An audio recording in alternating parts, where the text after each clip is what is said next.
Late July, 1944. American Sherman tanks are pushing through Normandy, but something inside one of them is about to change the way ground troops fight. In the lead tank sits an unusual passenger, not a tank commander, but an army pilot carrying a radio. His job is simple, but extraordinarily difficult.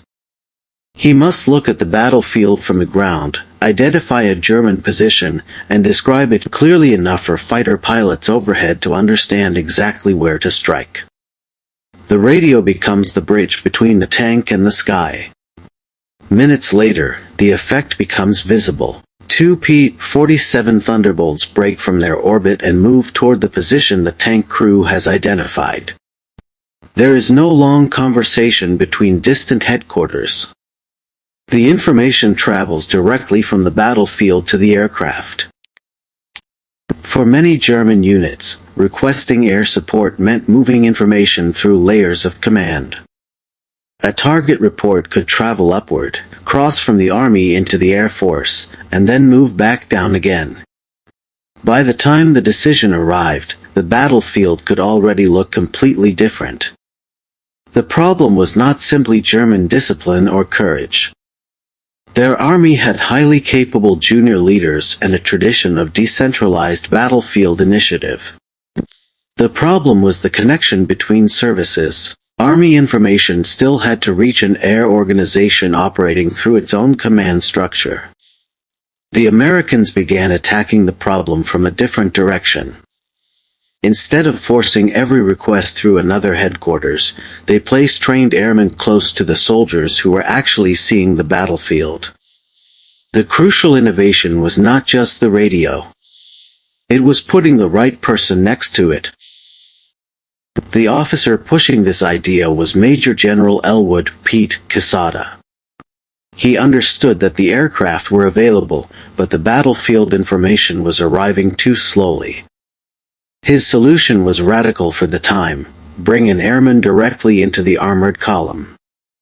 The pilot was giving up the safety and space of an aircraft cockpit for a cramped tank turret. But he brought something extremely valuable with him: the ability to speak directly to fighter pilots using the language and radio procedures they already understood. The change sounds simple today, but in 1944 it was revolutionary. A soldier could identify a threat, the pilot inside the tank could communicate it, and aircraft overhead could respond. The chain between observation and action had suddenly become much shorter. By the final weeks of July, the idea was becoming a working system. American armored columns could advance with fighter bombers overhead, ready to respond when the ground troops found something they could not handle alone. The process could now be reduced to a remarkably short sequence. The tank found the target, the airman transmitted the information, the pilot identified the area, and the aircraft responded. 4 steps replaced a much longer chain of communication. For fast-moving American forces, this created something that traditional artillery struggled to provide: firepower that could travel with the column. The fighters were not replacing every artillery gun, but they could reach targets far beyond the immediate range of the advancing tanks. As American forces broke out of Normandy, the same concept followed the armies south and east. Patton's Third Army was moving so quickly that its ground formations could sometimes outrun their supporting artillery. Air power offered another way to keep the pressure moving forward. The system was expanded under Brigadier General Otto Wayland, whose tactical air command worked closely with Patton's Third Army. The goal was simple: keep aircraft connected to the rapidly moving ground forces instead of treating air support as something completely separate. This changed the relationship between air power and armor. The fighters were no longer simply striking targets selected far behind the front. They were becoming a flexible extension of the advancing army, able to react to information coming directly from the battlefield. By August, the German retreat was creating a new problem. Roads became crowded with vehicles, supplies, and troops moving through increasingly narrow corridors. From the ground, the traffic seemed like an escape route. From the air, it could become a clearly visible target. The danger was not simply that Allied aircraft could find the roads. It was that German commanders increasingly had difficulty predicting when those aircraft would appear. A movement that seemed safe one moment could become dangerous almost immediately. The battlefield was changing faster than the old system could adapt. Roads became bottlenecks, movement became predictable, and aircraft had increasing freedom to watch those routes. The question was no longer whether German units could move, but whether they could move without being seen. After Germany surrendered, Allied investigators began interviewing former German commanders about the campaign in the West. Their answers differed on many questions. But one theme appeared repeatedly: Allied control of the air had made German operations increasingly difficult. But the deeper problem was more specific than simply losing control of the sky.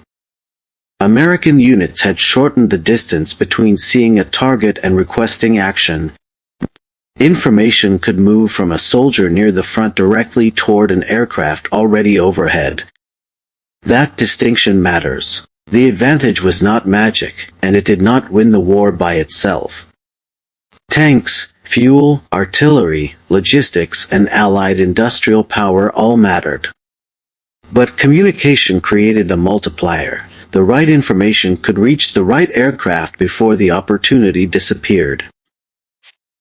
What began in Normandy did not disappear when the fighting ended. The basic lesson survived. Air power worked best when pilots were connected directly to the people who understood what was happening on the ground. The idea continued evolving after World War II. Techniques developed for rapid air-ground communication became part of formal tactical aviation procedures, helping establish a model for coordinating aircraft with troops operating directly beneath them. And that may be the most important lesson of the entire story. The breakthrough was not a faster airplane or a more powerful bomb. It was reducing the distance between information and action without destroying the command structure around it. Return to that road in Normandy. Inside the Sherman, the airman is watching the tree line while aircraft circles somewhere above. To him, this is simply another battlefield problem. But the system surrounding him represents years of experimentation, training, and painful lessons. The real advantage was measured in seconds and minutes. A soldier could observe. An airman could communicate. A pilot could respond. The fewer unnecessary steps between those three actions, the harder it became for an enemy to predict or interrupt the process. That was the hidden advantage, not simply having more aircraft, but creating a shorter path from observation to action. In 1944, that difference could decide whether a target had time to disappear, or whether the aircraft arrived before it ever had the chance.